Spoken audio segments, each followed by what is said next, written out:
नमस्कार, तुम्ही मुंबई न्यूज 9 पाहत आहात। तर आजच्या काही खास बातम्यांपासून सुरुवात करूया।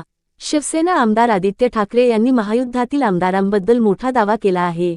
त्यांनी सोमवारी सांगितले की महायुद्धातील एका मित्र पक्षाचे 22 आमदार महाराष्ट्राचे मुख्यमंत्री देवेंद्र फडणवीस यांच्याजवळ आले आहेत आणि ते पक्ष बदलण्यास तयार आहेत। असे म्हटले जात आहे की त्यांनी उपमुख्यमंत्री एकनाथ शिंदे यांच्या नेतृत्वाखालील शिवसेनेच्या संदर्भात हे सांगितले। शिंदे यांच्या नेतृत्वाखालील शिवसेनेचे नाव न घेता आदित्य ठाकरे यांनी दावा केला की एक पक्ष आणि 2 गट आहेत। एका गटाचे 22 आमदार मुख्यमंत्र्यांच्या जवळ आले आहेत। त्यांच्याकडे चांगला निधी आहे आणि आता ते मुख्यमंत्र्यांच्या तालावर नाचू लागले आहेत।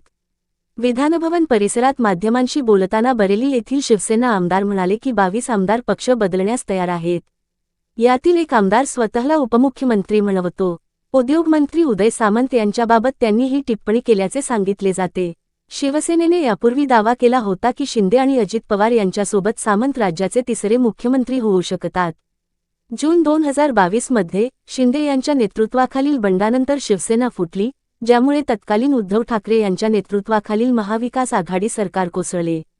नंतर जानेवारी 2024 मध्ये विधानसभा अध्यक्ष राहुल नार्वेकर यांनी सांगितले की एकनाथ शिंदे यांच्या नेतृत्वाखालील गट हाच खरा शिवसेना आहे, जो राज्यातील सत्ताधारी महाविकास आघाडीचा घटक आहे, भाजप आणि उपमुख्यमंत्री अजित पवार यांच्या राष्ट्रवादी काँग्रेससह।